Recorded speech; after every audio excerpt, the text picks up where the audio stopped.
Magandang umaga sa lahat. Ngayong umaga ay babasahin po natin ang ika-19 na kabanata ng Kawikaan.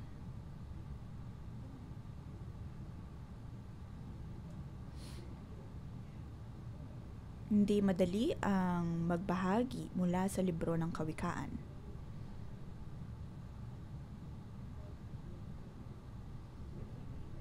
Naniniwala ako na ang nagsulat nito ay si Solomon, ngunit sa pagpapatuloy nito ay nagiging mas maigi pa ito. Maraming eskriba ng Israel o kaya'y tao ng Israel ang nagsulat nito o kaya'y nagtama pa nito. At bilang mga tao ng Diyos, sa tulong ng pamumuno ng Diyos, tayo ay matutulungan.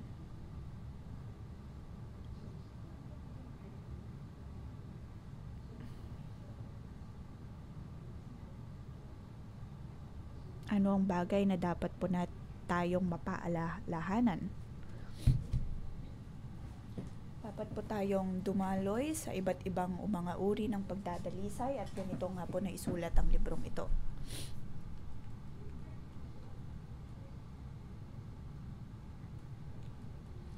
At sa pagbabasa nga natin nito ay napakahirap na malaman kung sino ba talaga ang nagsulat nito at kung ano ang konsepto.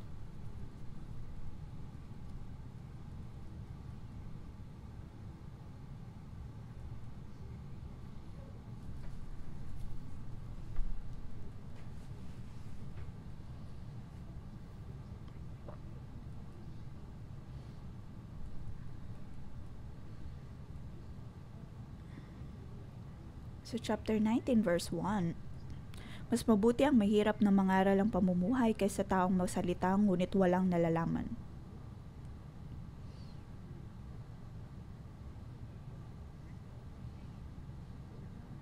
Iyon po ang simula ng chapter 19 verse 1. Ilalagay ko po ito bilang pamagat ng kabanatang ito.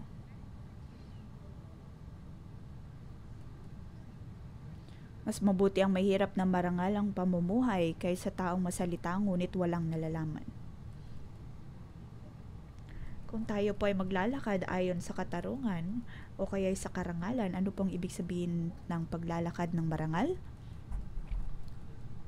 Ang kanyang lakad, ang kanyang mga ginagawa, ang kanyang buhay, lahat-lahat sa kanyang buhay, uri ng kanyang pamumuhay ay marangal.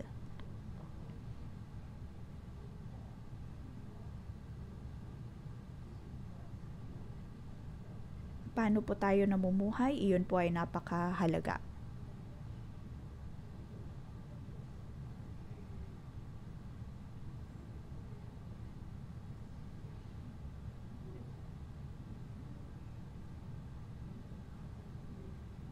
Bilang mga alagad ng Diyos, paano po tayo maglalakad o kaya namumuhay ayon sa Espiritu?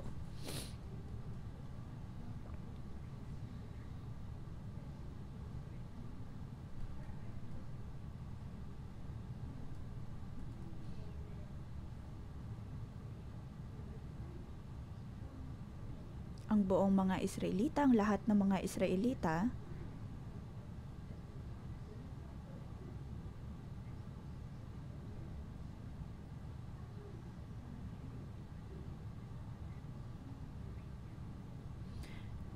ngunit sa lumang tipan ay wala pang nabanggit tungkol sa banal na Espiritu, kaya kung paano naman nila nasasabi na dapat silang lumakad ayon sa karangalan o kaya ng marangal.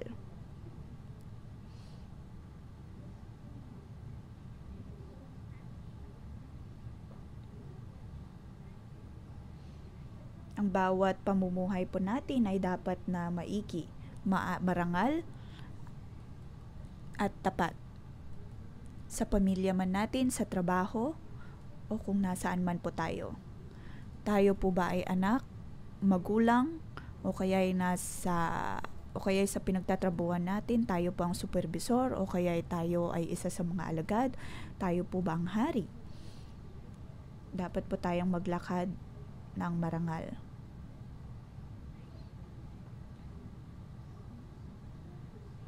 Tapos ay may isip po natin na napakahirap na maging ganito karangal sa lahat ng aspeto ng ating buhay. Paano po natin ito magagawa ng maayos? Ang ikalawang bahagi ng kabanatang ito, mula verse 20, paano po natin iyon gagawin? Nabanggit po dito kung paano tayo lalakad ng may karangalan.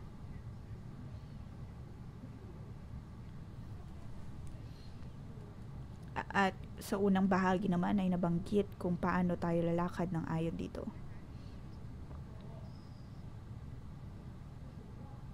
Sa aking pagbabasa nito, ang paglalakad ng may karangalan, ng marangal, o kaya'y ng may integration. Ito ay dapat na sa kabuuan.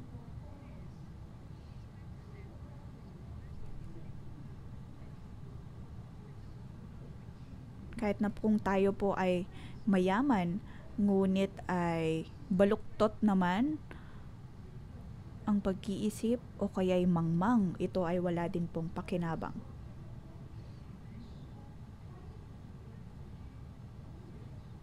Ibig sabihin ay baluktot po ang mga bagay na ating sinasabi o kaya'y binabaluktot po natin ang katotohanan. Hindi po tayo nagsasabi ng totoo, hindi po natin sinasabi kung ano ang tama. Tayo po ay mayahalin tulad sa mga mangmang.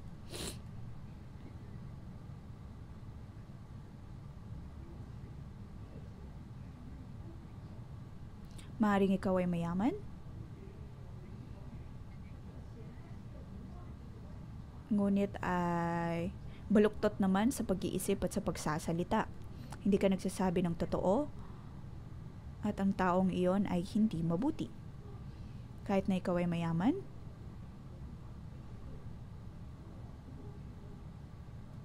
maaaring ikaw ay mahirap, ngunit naglalakad ka naman ng maayos, ng marangal, at iyon ay mas maigi kaysa sa mga mayayaman na gumagawa naman ng mga masamang bagay. At hindi nagsasabi ng totoo, at nakikinabang lamang ng mali sa ibang tao.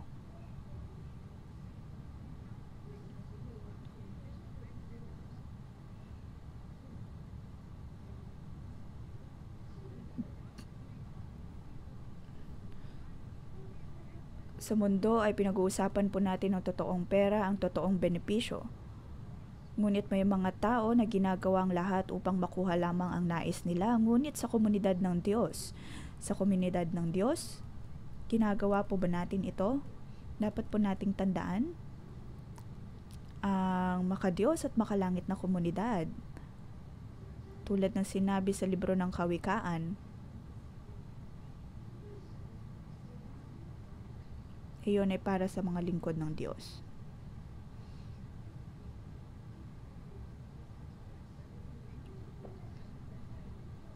Kanilang isinasabuhay ang salita ng Diyos, kanilang isinasabuhay kung ano ang iniutos ng Diyos.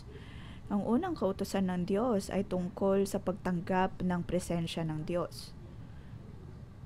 Mula sa bilang mga lingkod ng Diyos, dapat nasa atin po ang presensya ng Panginoon. At dapat po na tayong maging kinatawan ng Panginoon. Tayo po ang mamamagitan.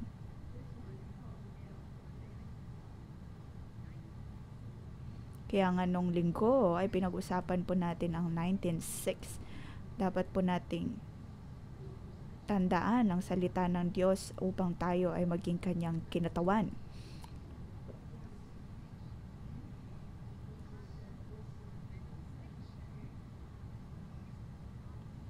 Tayo po ang kakikitaan ng kabutihan ng Diyos.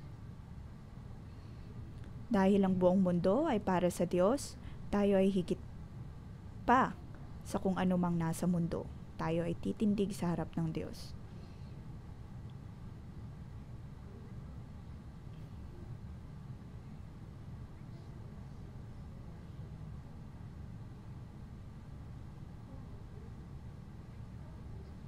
Sa pagbabasa ko ng kabanatang ito,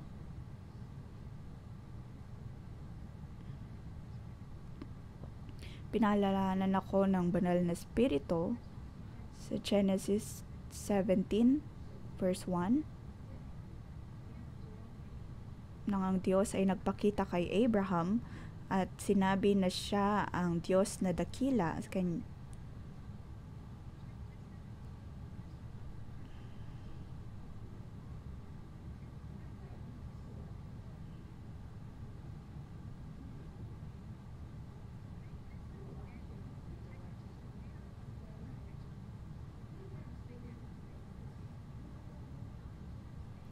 Sinasabi ng Diyos kay Abraham na siya ang dakilang Diyos at dapat siyang maglakad o kaya mabuhay ng ayon sa katotohanan. Ngunit paano po tayo magiging kumpletong tao?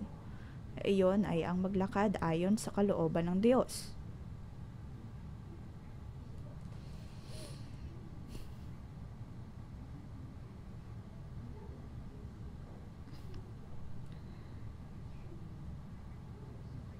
Dahil ang Diyos ay dakila. Tinawag ng Diyos si Abraham upang maging ama ng mga bansa.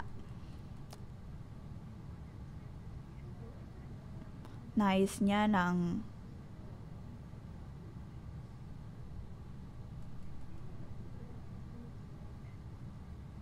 mga tao ay maging masikip na higit na maging madami kaysa sa kung ano mang nasa mundo.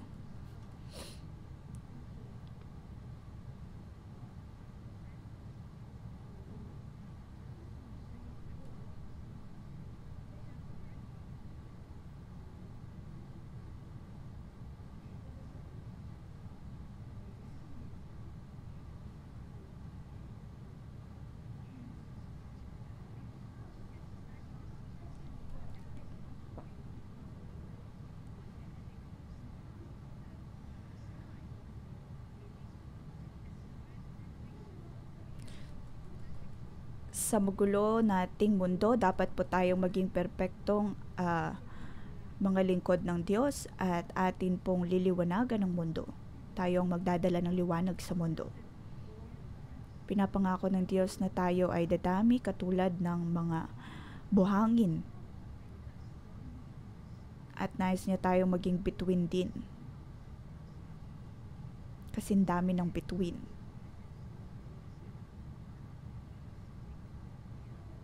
Ngayon, tayo po ay narito. Tingnan po natin kung makikita po ninyo sa bubungan po natin ay mayroong 611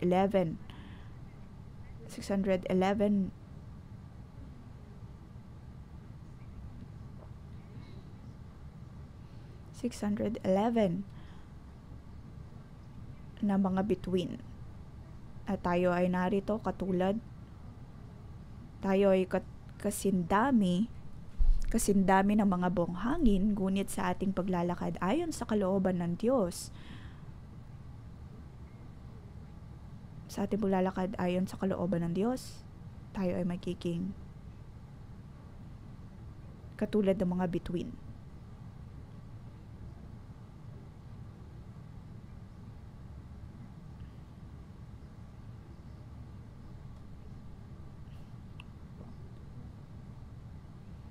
Tayo po ay lumakad sa kalooban ng Diyos.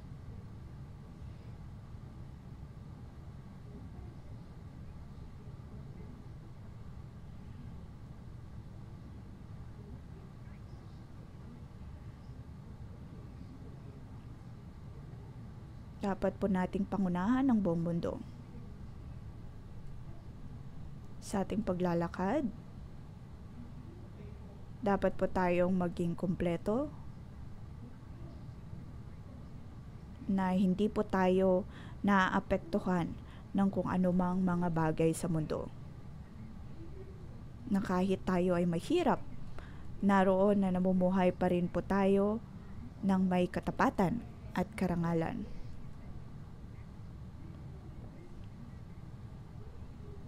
Dahil kung gagawin po natin iyon, hindi po tayo namumuhay ng ayon sa kalooban ng Diyos.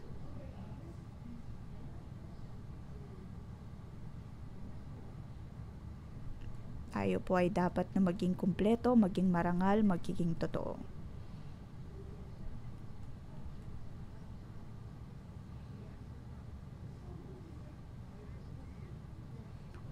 Verse 2,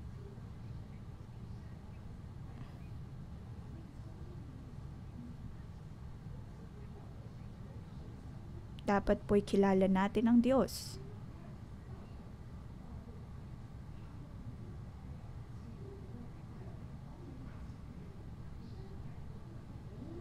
Huwag po tayo lagi nagmamadali na gawin kung ano lamang ang nais natin. Lalo na sa panahon po natin ngayon, mabilis po tayong mawalan ng pasensya. Tayong mga taga Hong Kong, lagi tayo naglalakad ng mabilis.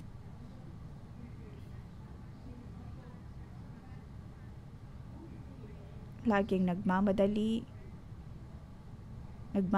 na magkaroon ng asawa, ng nobya, ng stocks. Lagi tayo nagmamadali sa lahat ng bagay, kahit ano pa man ang panahon. Ngunit wag po tayong maging ganito. Tayo pa'y lumakad sa harap ng Diyos. Huwag tayong laging nagmamadali. Kung tayo ay laging nagmamadali, dulo nito ay lagi magkakasala po tayo, pagkatapos ay mahirapan. Dapat ay kilala po natin ang Diyos sa ating mga puso. Verse 3, ipinapahamak ng mangmang kanyang sarili, pagkatapos si Yahweh ang kanyang sinisisi.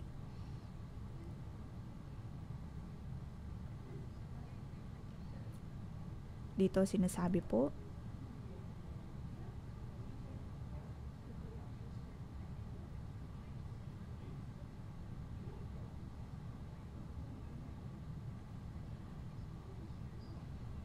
huwag po tayong lumakad lamang ayon sa nais natin dahil tayo ay mahihirapan, pagkatapos ay baka lalayo sa Diyos at magrereklamo lamang sa Kanya.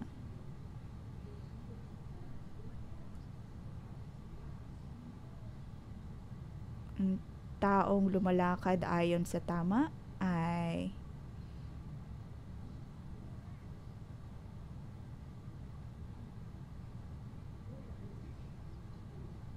maraming mga tao, lalo na sa mga nagtatrabaho sa labas, laging nag-iisip na ang pagkakaroon ng mga kakilala ay laging tama. Ngunit sinasabi ng Diyos na hindi po ganoon.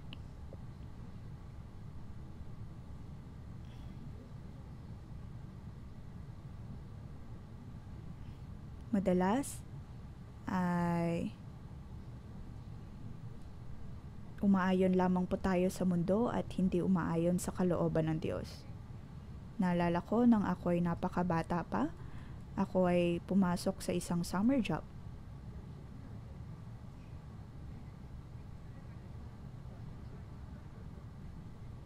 Iyon ay, ako ay nakatira sa Kuntong at kailangan kong sumakay ng ferry papuntang North Point. Pagkatapos ay kukuha muli ng isang bus papunta sa kung saan ako magtatrabaho.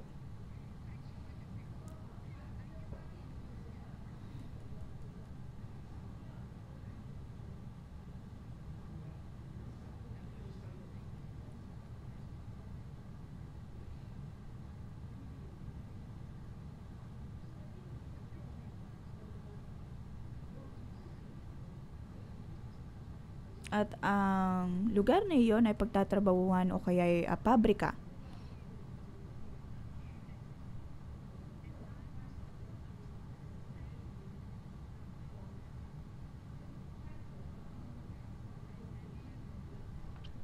At ako ay naroon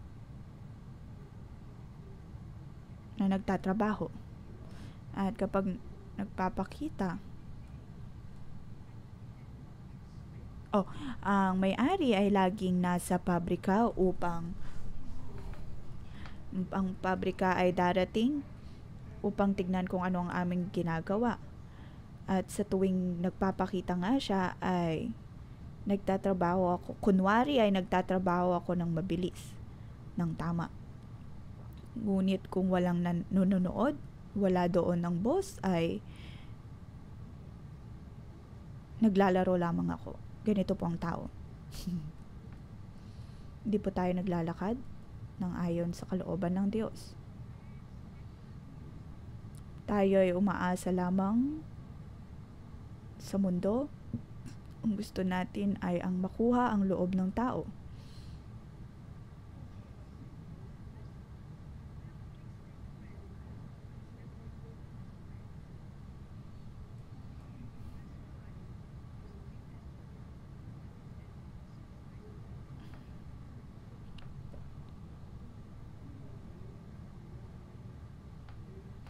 Verse 4, ang kayaman ay umaakit ng maraming kaibigan, ngunit ang mahirap ay tinatalikuran ng dating kasamahan.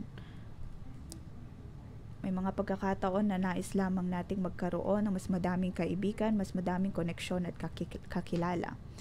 Sabi sa verse 6, marami ang lumalapit sa taong mabait at sa taong bukas palad, lahat ay malapit.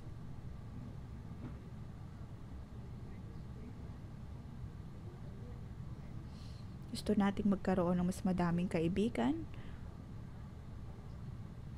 ngunit hindi naman iyon marahil ang paraan kung paano ang maging tunay na marangal.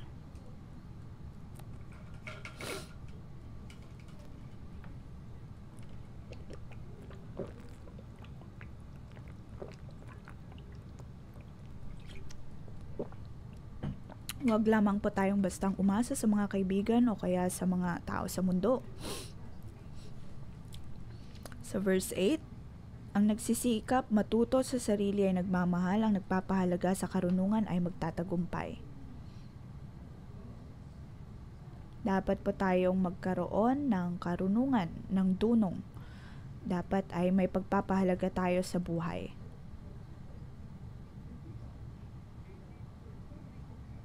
Tayo po ay makakatanggap ng pabor at hindi dapat na nagsisinungaling. Hindi nagsasalita ng kasinungalingan. Verse 10, ang masaganang pamumuhay ay di angkop sa isang mangmang, gayon din ang alipin di dapat pamuno sa mga dugong bughaw.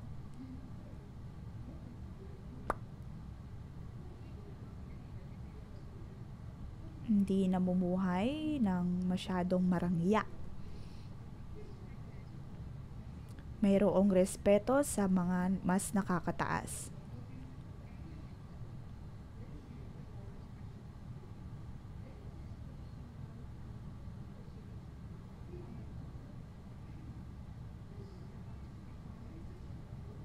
Hindi mabilis magalit.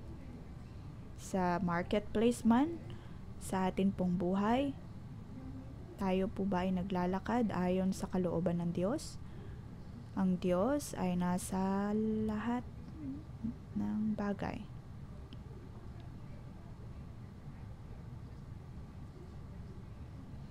Lalo na sa mga may asawa, wag po tayong agad na nagagalit sa tuwing may sinasabi ang ating mga asawa. Pagkatapos tayo ay nagagalit agad.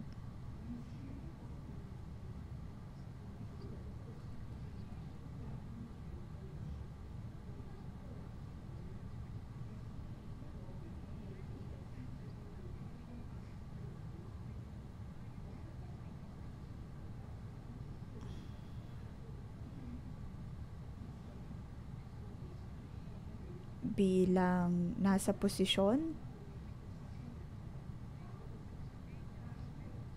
kung mabilis po tayong magalit, iyon po ay hindi maganda. Dapat matuto po tayong magpakita ng habag at biyaya sa iba.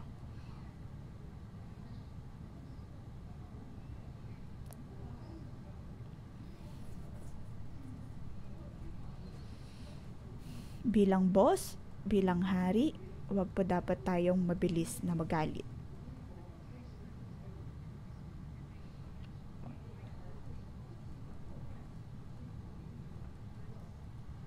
Verse 13, ang anak na hangal ay kasawiang palad ng kanyang ama at tila walang tigil ang bibig ng madaldal na asawa. Huwag po tayong dapat mabilis na magalit. Bilang mga asawa, ganoon din dapat. Huwag na mabilis magalit. Sa atin pong mga pamilya, tayo ay tinawag ng Diyos. Huwag mabilis na magalit. Ang mga pari ay dapat, lingkod ng Diyos ay dapat na marunong magpatawad.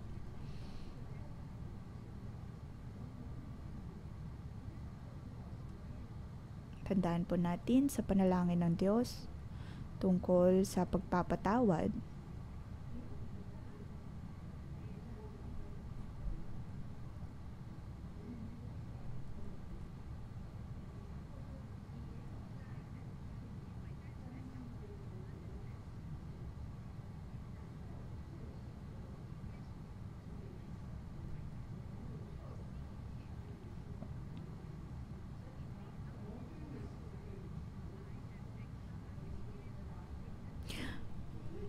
Dapat po nating isipin na kung tayo nga ay pinatawad ng Diyos, dapat din po tayong matuto na magpatawad ng iba.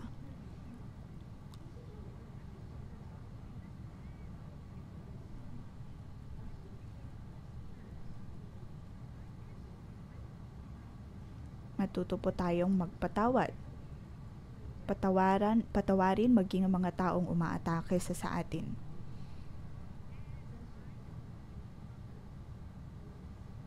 At sa ating pagpapatawad, saka natin masasabi sa Diyos na tayo ay kanyang patawarin tulad ng ating pagpapatawad sa iba.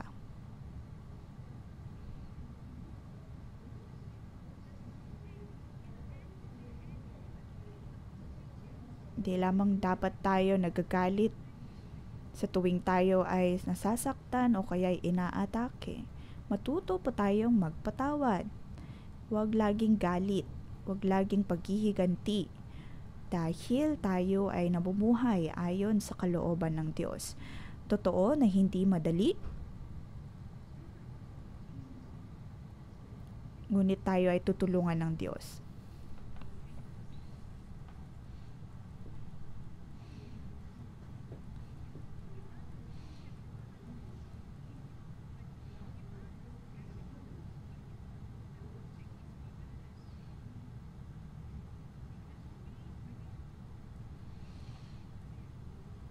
Kasama po natin ang Diyos.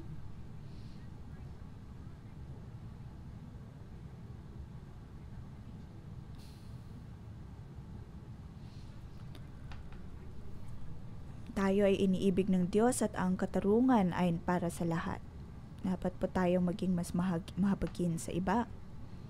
At dapat na maunawaan na ang tao ay sadyang tao.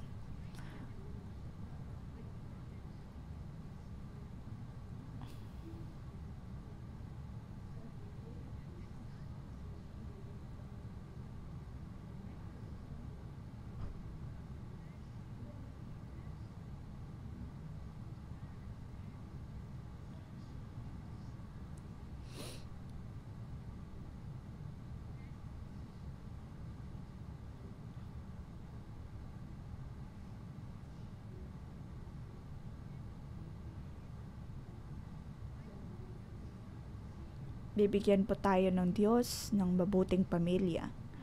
Verse 14, namamana sa magulang ang bahay at kayamanan, ngunit si Yahweh lang ang nagbibigay ng mabuting may bahay.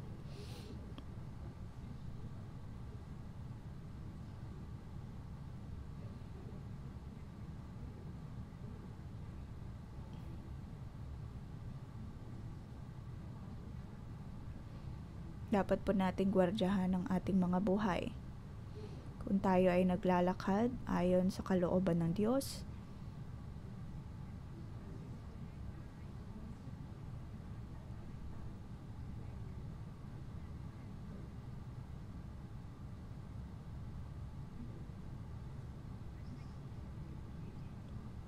dapat po tayo matutong magpatawad. 16 Ang tumutupad sa kautusan ay nag-iingat ng kanyang buhay at ang nagwawalang bahala sa utos ay tiyak na mamamatay.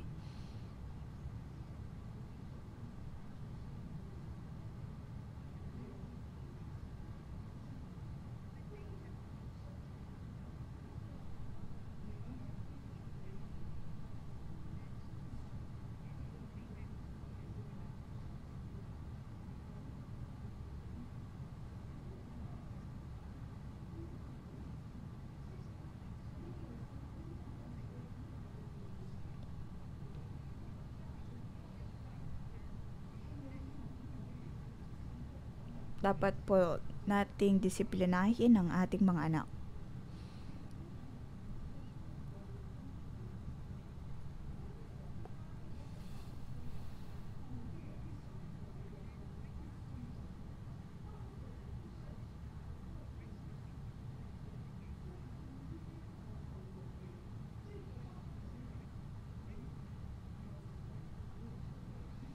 Dapat po tayong maging matalino. At hindi lamang basta-basta tinutulungan kung sino-sino.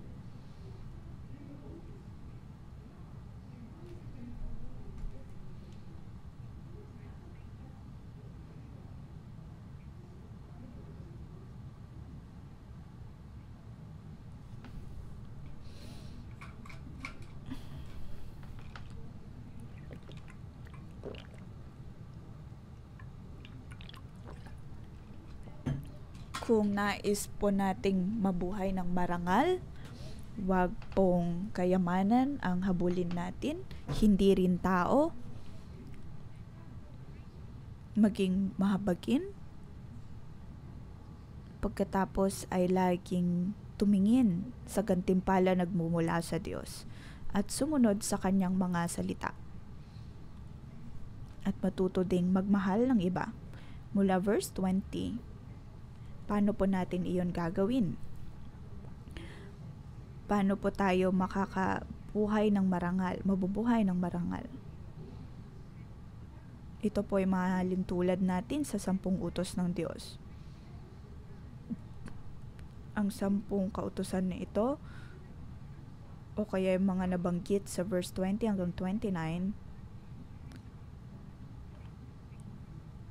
maging handa na maitama at mapabago. Sa tuwing tayo po ay nakakaharap ng pagtatama, tayo ay handang mapabago. Pagkatapos tayo ay matutulungan ng Diyos at lalo pang maiaangat. Ang 10 bersikulong ito ay napakahalaga dahil na ipapakita kung paano po dapat tayo mapapabago.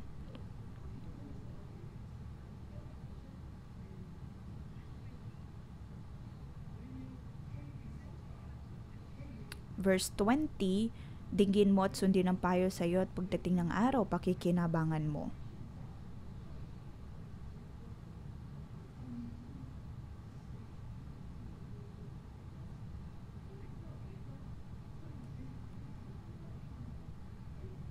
Maaring ngayon ay baluktot ang iyong pag-iisip, ngunit sa iyong pakikinig ng salita ng Diyos, ikaw ay magiging mas marunong. Ang paggalang at pagsunod kay Yahweh ay nagbibigay ng buhay, ang gumawa nito ay makakaranas ng kapayapaan at ligtas sa kapahamakan. Ibig sabihin po dito na sa ating puso ay napakarami pong mga plano, mga bagay na iniisip, ngunit tanging payo lamang ng Diyos ang mananatiling tama.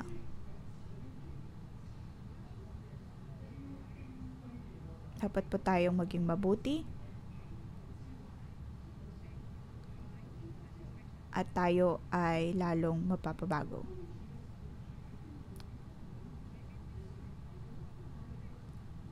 Verse 23, kahit naman po na saan man po tayo ay magiging kontento. Verse 24, huwag maging batugan. 26, huwag maging suwail sa mga magulang. 27, makinig sa mga pangaral at tumalikod sa turo ng kaalaman.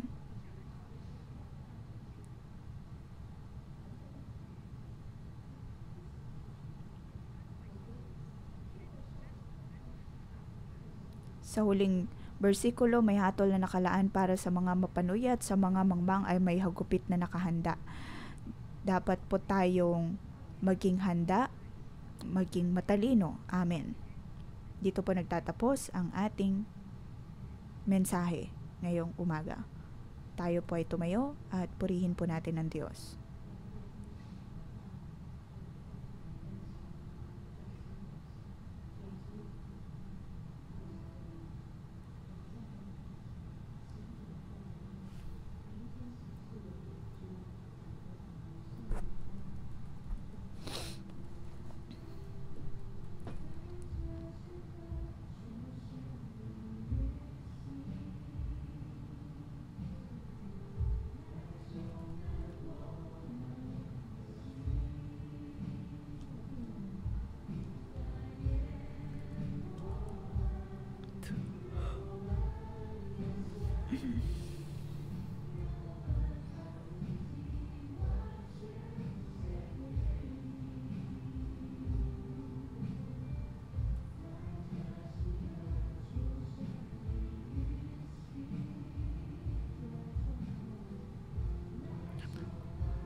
Panginoon, tanging Ikaw ang makapagpapabago ng aming mga puso.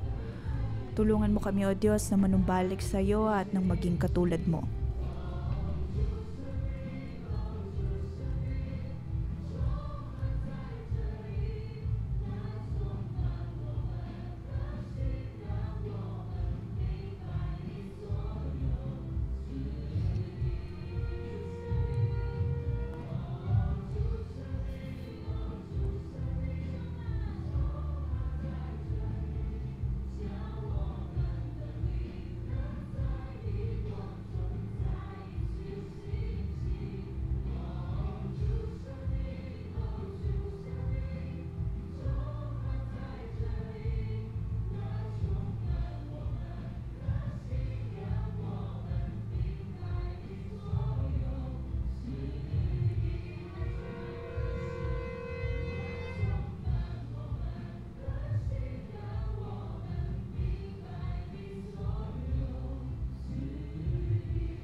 Diyos amang nasa langit, kami ay nagpapasalamat sa iyo. Itaas po natin ang ating mga kamay at tayo ay magpasalamat sa Kanya. Panginoon, maraming salamat sa iyong pagbibigay ng iyong mga salita at patuloy ka nga pong nangungusap sa amin pong mga buhay. Panginoon, tulungan mo kami na maunawaan ang iyong kalooban para sa amin. Panginoon, pinapasalamatan ka namin.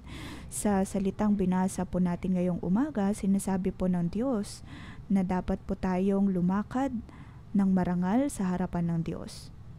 Sa harapan ng Diyos, naway magliwanag siya sa atin pong mga buhay. Banal na Espiritu, naway tulungan mo kami na makita ang iyong kalooban. Hayaan mo na makita po namin ang dapat na koneksyon na mayroon kami sa iyo. Naway ipakita ng Diyos sa atin ang mga bagay na dapat po nating baguhin. Nais po ng Diyos na maging tulad tayo ng mga bituin sa kalangitan.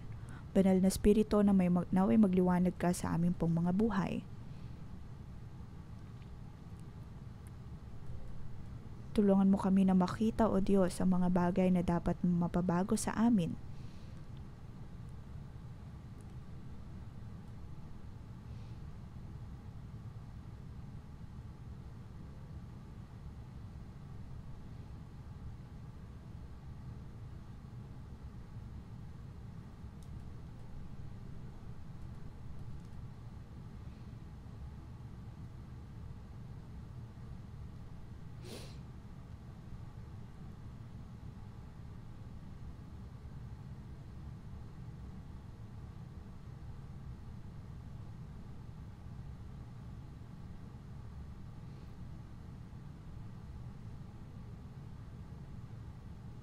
Maaring sa atin pong mga buhay ay mayroon pong pattern na patulit-ulit na nangyayari at hindi po natin naiiwan ang pattern na ito. Maaring ito ay ang ating pakikipag-ugnayan sa ibang tao. Sa pagkakataon pong ito ay ibigay po natin ang lahat ng ito sa Diyos. Maaring may mga pagkakataon na sa tuwing tayo ay gumagawa ng mga desisyon, umaasa lamang po tayo sa ating sarili nating nalalaman. Panginoon, baguhin mo ang amin pong mga buhay. Tulungan mo kami.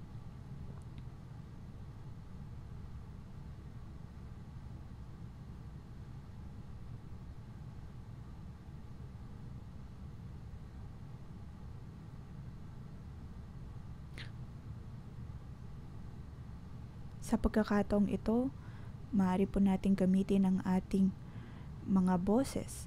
Ilagay ang ating kamay sa ating puso. Pagkatapos ay hayaang baguhin ng Diyos kung anuman ang ipinapakita sa atin. Panginoon, tulungan mo kami na mahanap ang daan palabas sa mga problemang ito. At nang kami ay makalakad ng marangal at ayon sa iyong kalooban. Isinusuko po namin sa iyo ang aming buhay. Sa ngalan ni Jesus.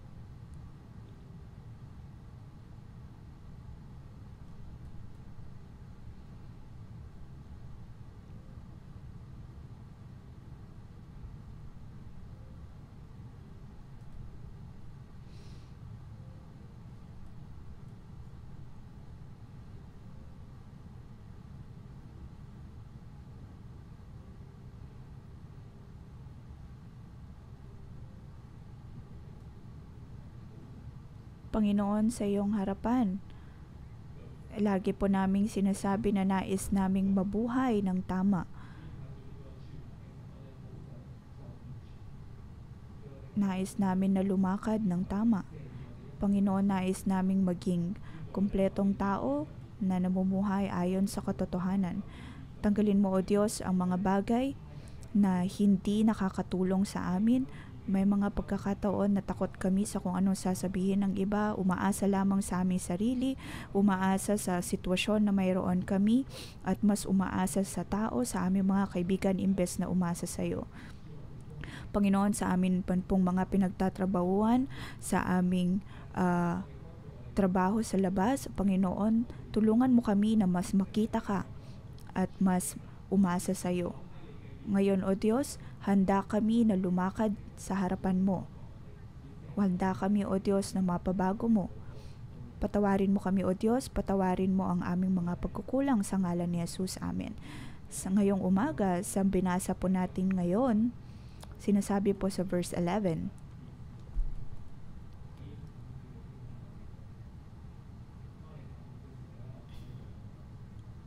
mga kapatid, tayo po ay tumayo at harapin po natin ang Diyos. Sa atin pong buhay ay marami pong namumuong galit.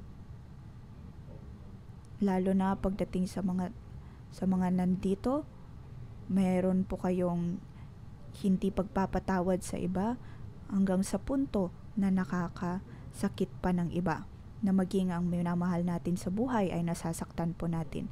Sa atin pong pagpikit ng ating mata, naway tulungan tayo ng banal na espiritu at harapin po natin ng buong tapang ang mga problemang ito. Lalo na sa tuwing naguudyok ang banal na espiritu, alam po natin na nagiging dahilan po tayo kung bakit nasasaktan ng iba. Aking iniimbitahan ang atin pong mga kapatiran na nakakaranas ng ganito. Alam ninyo sa puso ninyo na hindi kayo marunong magpatawad. Mayroong galit sa loob ninyo na hindi ninyo makontrol.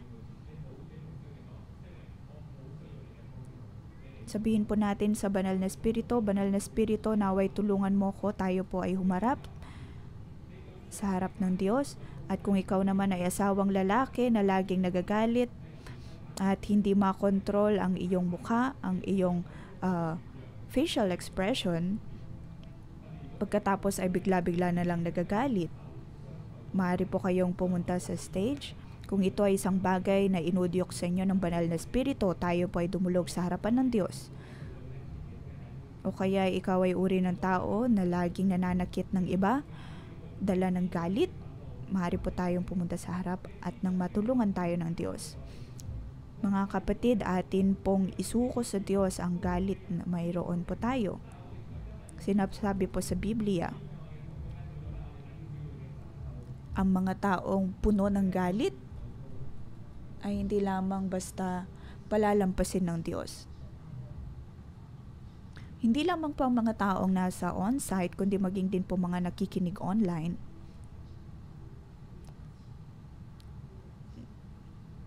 Naniniwala ako na marami po sa atin ang na dumadalo din ng morning devotion. Kung tayo po ang uri ng tao na mabilis na magalit, o kaya nagtatapon pa ng mga bagay bilang pagpapakita ng ating galit, o kaya nananakit ng iba, nanununtok sa tuwing nagagalit, kayo ay aking iniimbitahan, mga kapatid na narito online. Ang panalangin na ito ay para din po sa inyo. Maaari ninyong ipanalangin muna ang inyong mga sarili. Sabihin kung ano ang nais ninyo. Ipagkanulo sa Diyos o kaya isuko sa Diyos ang kawalan ng pagpapatawad. Isuko po natin sa Diyos ang mga galit na mayroon tayo. Sabihin po natin sa Diyos, aminin natin sa Kanya na nais nating magbago ngunit hindi natin alam kung paano. Dahil ang taong nakasakit sa akin ay ang taong minamahal ko din. Sabihin po natin sa Diyos ang kawalan natin ng pag-asa. Ipanalangin po natin ang ating mga sarili. Panalangin po natin ang ating puso, naway tulungan tayo ng Diyos. Ang taong nabubuhay ng marangal ay kayang magpatawad.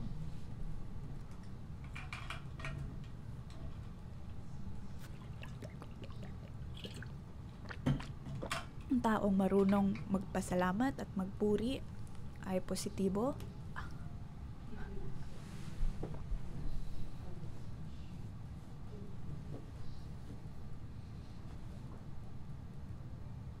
Maaaring sa harap ng tao ay lagi po tayong may mga mataas na standard. May mataas na standard sa mga minamahal po natin.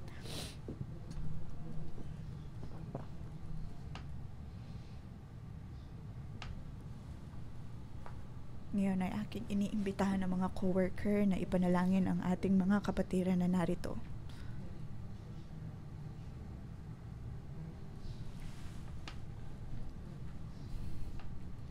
Naway marinig po tayo ng Diyos.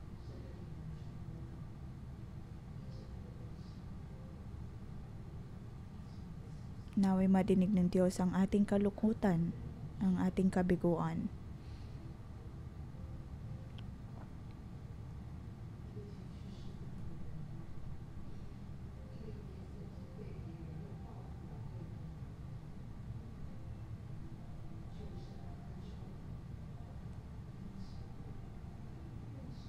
Naway punuin po tayo ng Diyos.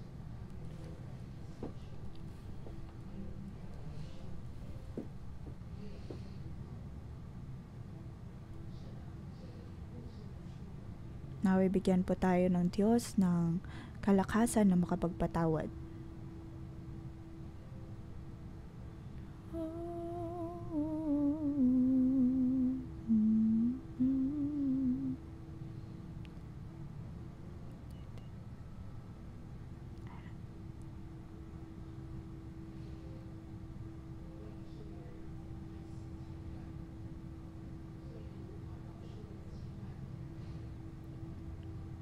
Aking nadarama na mayroon po sa atin dito ang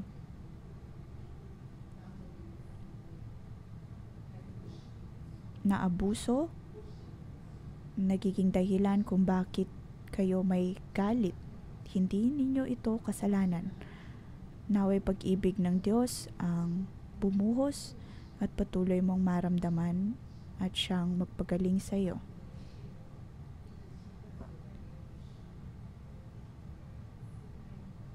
Naway tanggalin ng Diyos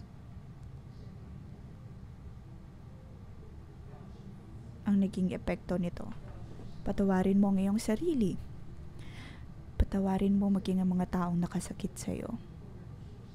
Kahit na sa iyong puso, pakiramdam mo ay hindi ka pinotektahan ng Diyos, ngunit pinapaalala ko sa iyo na mahal ka ng Diyos. Naway mapagaling ka niya.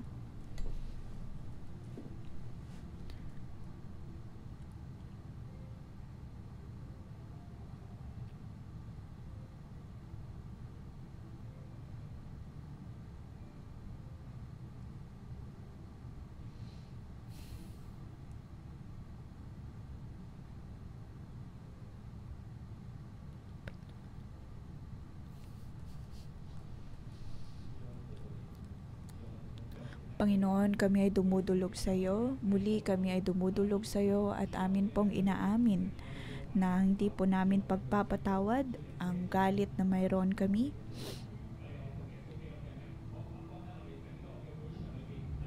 Panginoon, naway tulungan mo kami.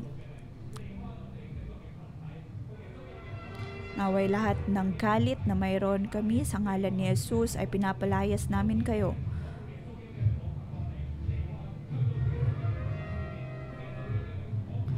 Sa ngalan ni Jesus, kayo ay mawawala sa lugar na to, mawawala sa buhay ng bawat taong narito.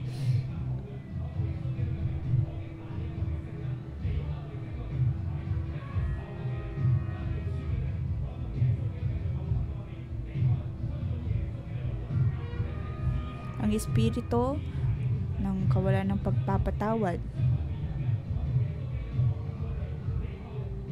sa ngalan ng Panginoong Jesus, ay pinapalayas namin kayo. Lahat ng galit sa ngalan ng Panginoong Yesus ay lumayas kayo sa lugar na ito.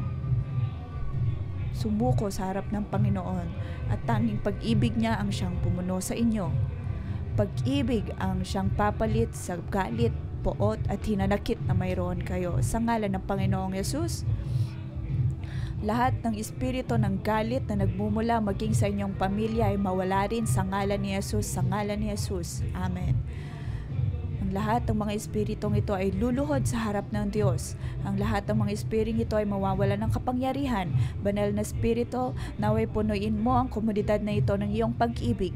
Ang lahat ng kawalan ng kapatawaran ay mawawala sa lugar na ito, mawawala sa komunidad na ito. At nang kami ay makakalakad lamang ayon sa iyong kalooban, ayon sa puno ng buhay. Sa ngalan ng Panginoong Yesus, lahat ng mga espiritu na hindi ayon sa kalooban ng Diyos ay matatalo at kayon ay luluhod sa harapan ng Diyos. At kami ay iyong tatawagin bilang iyong hinirang na lingkod.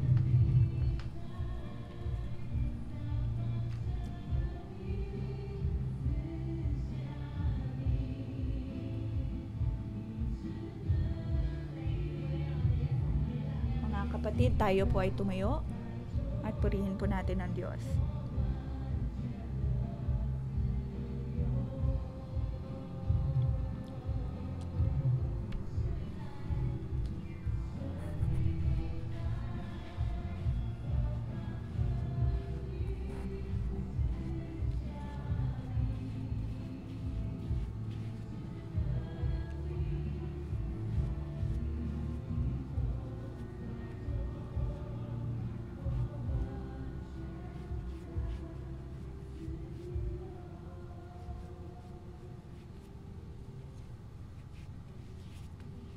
mga kapatid.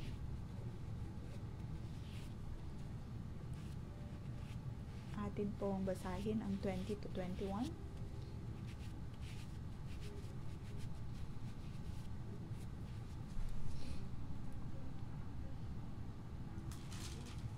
Verse 20 at 21.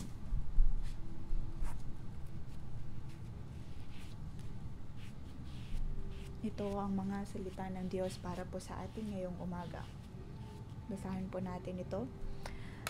Dinggin mo at sundin ang payo sa iyo at pagdating ng araw, pakikinabangan mo. Ang isang tao ay maraming iniisip, maraming binabalak, ngunit ang kalooban din ni Yahweh ang siyang mananaig.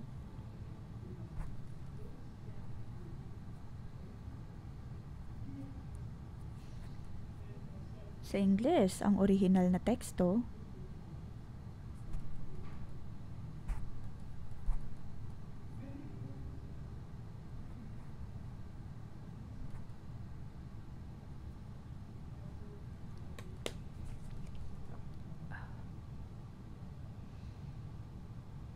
the counsel of Yahweh shall rise. Listen.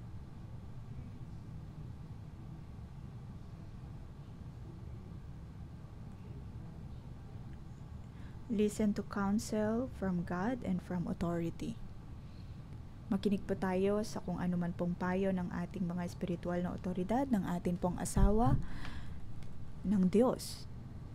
Atin pong tanggapin ang pagtatama na itunuturo ng Diyos.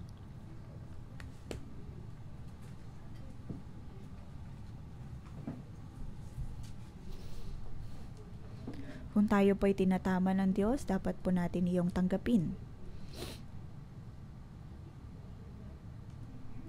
Nang tayo din ay magkaroon ng tunay na dunong.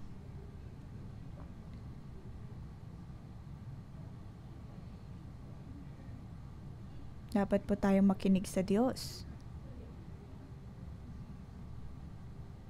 Ipikit po natin ang ating mga mata. Banal na Espiritu, bigyan mo kami ng tenga na handang makinig, handang sumunod,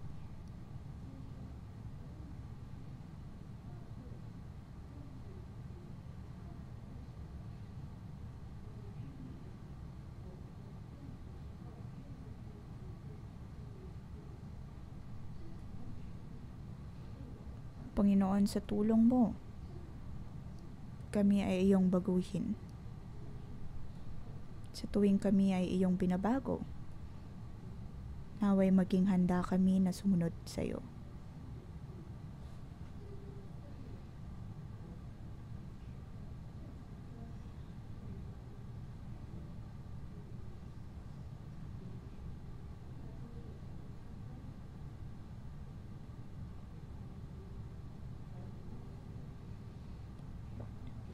Naway tanggapin natin ang pagdidisiplina na mula sa Diyos. Panginoon, bigyan mo kami ng puso na handang makinig. Aking anak, ang iyong puso ay mahalaga. Ilagay niyo ang iyong kamay sa inyong tenga.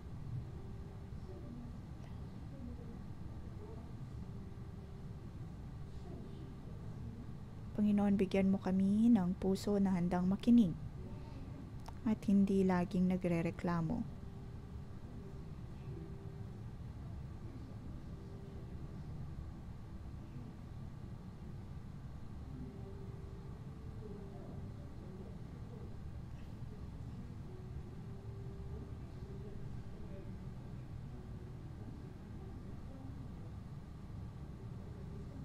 Maaaring tayo ay uri ng tao na walang sapat na karunungan. At ngunit sa presensya ng Diyos, tayo ay magkakaroon ng tunay na dunong.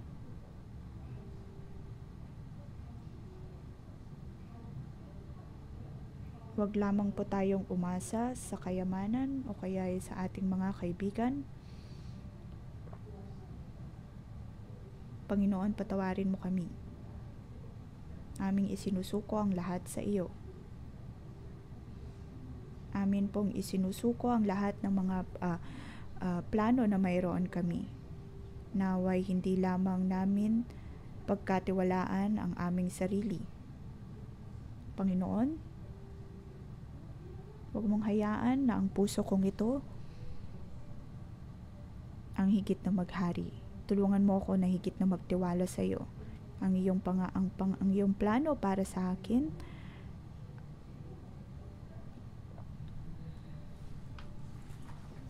tulungan mo kami, O Diyos. Panginoon, bigyan mo kami ng tenga na handang makinig. At nang umasa lamang sa iyong nais. Tulungan mo kami, O Diyos. Panginoon, ito ang iyong kalooban para sa amin. Dapat akong makinig. Panginoon, tulungan mo ako. Banal na Espiritu,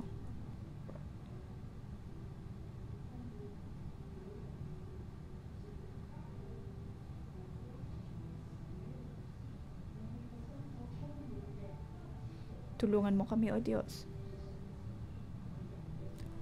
na matanggap ang iyong payo. Hayaan mo, O Diyos, na ang aming mga tenga ay makinig lamang sa iyo.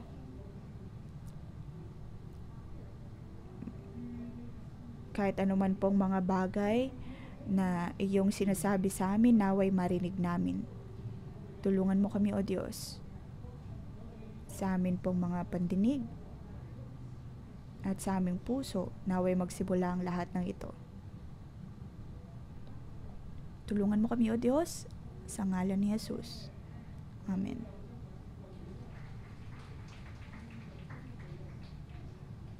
Naway pagpalain ng Diyos ang atin pong mga puso, ang atin pong mga tenga.